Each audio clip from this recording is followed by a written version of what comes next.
Bar council of Uttar Pradesh चुनाव के चौथे एवं अंतिम चरण में रायबरेली जनपद के अधिवक्ता अपने मताधिकार का प्रयोग करेंगे। इसी क्रम में सुभाष चंद्र बोस सेवा फाउंडेशन की बैठक में बार काउंसिल सदस्य पद के प्रत्याशी वरिष्ठ अधिवक्ता यशपाल सिंह के पक्ष में मतदान करने का सर्वसम्मति से निर्णय लिया गया। फाउंडेशन के अध्यक्ष वरिष्ठ अधिवक्ता अरविंद श्रीवास्तव ने कहा कि यशपाल सिंह न केवल एक अनुभवी अधिवक्ता हैं, बल्कि कानून एवं समाज सेवा के क्षेत्र में भी निरंतर सक्रिय रहते हैं। अधिवक्ताओं की समस्याओं का समाधान के लिए सदैव प्रतिबद्ध रहते हैं। इसी मौके पर प्रत्याशी यशपाल सिंह ने अपना विजन बताते हुए सभी के प्रति धन्यवाद ज्ञापित किया। सेंट्रल बार एसोसिएशन रायबरेली के अध्यक्ष राकेश तिवारी और महामंत्री योगेंद्र दीक्षित ने यशपाल सिंह को योग्य प्रत्याशी बताते हुए उनके पक्ष में मतदान करने का आह्वान किया। पूर्व अध्यक्ष रामबरन सिंह, कमलेश चंद्र पांडे और पूर्व महामंत्री गंगा प्रसाद यादव ने यशपाल सिंह को अधिवक्ताओं का सच्चा हितैषी बताते हुए कहा कि उन्हें न केवल जिले में बल्कि पूरे उत्तर प्रदेश में प्रत्येक वर्ग के अधिवक्ताओं का व्यापक समर्थन प्राप्त हो रहा है।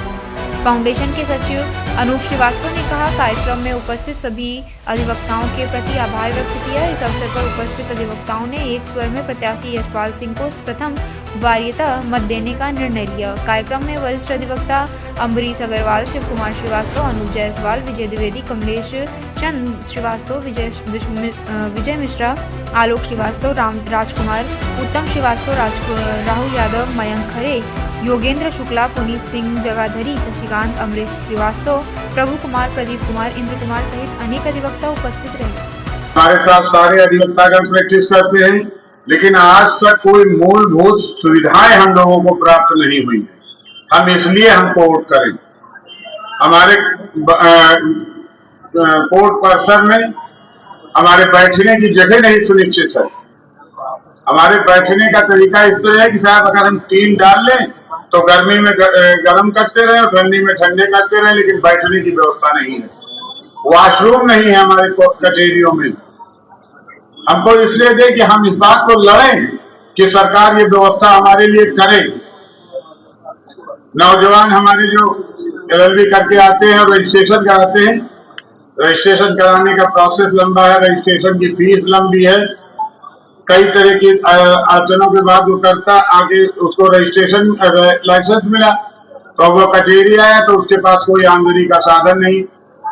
600 करोड़ रुपया अधिवक्ता कल्याण निधि का जमा, लेकिन आज तक किसी भी नौजवान नए प्रैक्टिशनर को कोई स्टाइपेंड नहीं दिया गया। हमको इसलिए चुने कि हम स्टाइपेंड की व्यवस्था कराएं, चाहे जैसे कराएं। हमको इसलिए चुने कि आज बैंक में वकील साहबान को कोई लोन नहीं देता है, सिर्फ एडवोकेट लिख दीजिए, मैनेजर साहब हाथ जोड़ के बाहर निकल जाते हैं।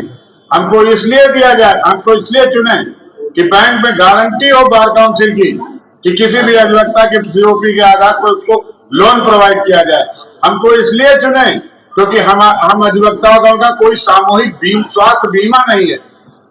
साधारण व्यक्ति के लिए सरकार ने योजना बना रखी है 5 लाख तक की कैशलेस बीमा की, लेकिन वकील साहबान के लिए नहीं रखी गई। कहते हैं कि वकील साहबान बड़े धनी आदमी हैं। हमको इसलिए चुने कि ये व्यवस्था लागू हो। हमको इसलिए चुने कि हमारा ग्रुप इंश्योरेंस हो। क्षमता रहा है इनके अंदर, बड़े ही डायनेमिक पर्सन। तो ये मुझे आशा ही नहीं, पूर्ण विश्वास है कि अधिवक्ताओं के संघर्ष को ये पूरी तत्परता से अपने ऊपर लेंगे, उसका संज्ञान लेंगे, उनका निराकरण करेंगे और जितनी भी समस्याएं हैं उसका निदान करेंगे।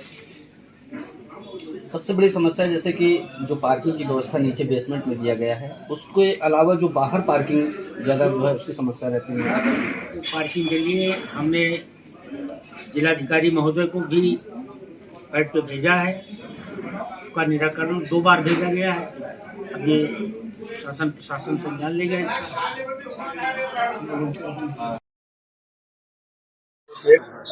पुत्र स्वर्गीय रामपाल सिंह वकील, जनपद रायबरेली का मूल निवासी हूँ और सन 89 से मैं वकालत के पेशे में हूँ। पहले तहसील में प्रैक्टिस करता था, फिर डिस्ट्रिक्ट कोर्ट में कर रहा हूँ और लखनऊ राजस्व परिषद में भी मैं प्रैक्टिस करता हूँ। मैं यूपी बार काउंसिल के सदस्य पद का प्रत्याशी हूँ और हमारे रायबरेली में कल 30 और 31 को मतदान है। और आपने अभी कुछ दिन पहले अखबारों में 2 दिन पहले सुना होगा कि लखनऊ में मतदान के समय कुछ प्रत्याशी गणों ने अपने मत पत्र पर अपने ही तरफ से नंबर डालकर और उनको जोड़ दिया था, जिसको कुछ अधिवक्तागण ने पकड़ा उस बात को। तो हम अपने अध्यक्ष जी और महामंत्री जी से इस अनुरोध के साथ भी हैं कि रायबरेली में ऐसी घटना की पुनरावृत्ति न हो और आसानी से निर्वाचन हो सके, तथा हमारा विजन जो अधिवक्ता गणों के साथ हो रहे अन्यायों का है, केस लड़ने का विषय है कि अगर हम चयनित होते हैं और निर्वाचित होते हैं, हमारे अधिवक्तागण हमारा साथ देते हैं, तो उनकी मूलभूत सुविधाओं को और उनके किसी भी कष्ट को नहीं होने देंगे, ऐसा हमारा प्रयास है। लगातार देखा जाता है रायबरेली कॉर्पोरेशन में समस्याओं को लेकर के, क्योंकि आप लोग एडवोकेट हैं, आप लोगों को भी समस्याओं का सामना करना पड़ता है, बारिश होती है भीगना पड़ता है, चैम्बर आप लोगों को बाहर पर क्या कहते हैं? नहीं, चैम्बर ही नहीं है, बाहर नहीं होते। ये जो चैम्बर आप देख रहे हैं ये मर्सी पर हैं। हम लोग अपनी कुर्सी लाते हैं अपने, और चैम्बर के पैसे हैं गवर्नमेंट सरकार के पास, लेकिन रायबरेली कोर्ट पर्सन में एक चैम्बर बना है, उसके अलावा कहीं नहीं बना। ये ऐसी और वकील साहबान की बेसिक नीड, स्वच्छ पानी नहीं है, वॉशरूम नहीं है, वही सार्वजनिक वॉशरूम को इस्तेमाल करें, इतना। तो ये सब समस्याएं बहुत विकट है, जो और ऐसा नहीं कि अपने जनपद में, ऐसा हर डिस्ट्रिक्ट कोर्ट में लगभग ऐसी ही समस्याएं।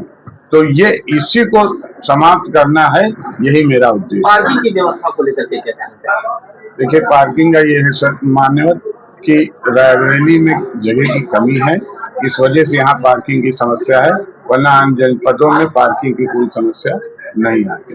लेकिन इस जगह के लिए हम लोग समुचित, हमारे अध्यक्ष जी कई बार जज साहब से मिल चुके हैं कि नीचे पार्किंग थोड़ी बढ़ाई जाए तो ये बाहर की पार्किंग खत्म हो जाए, लेकिन हम लोग इसमें हैं।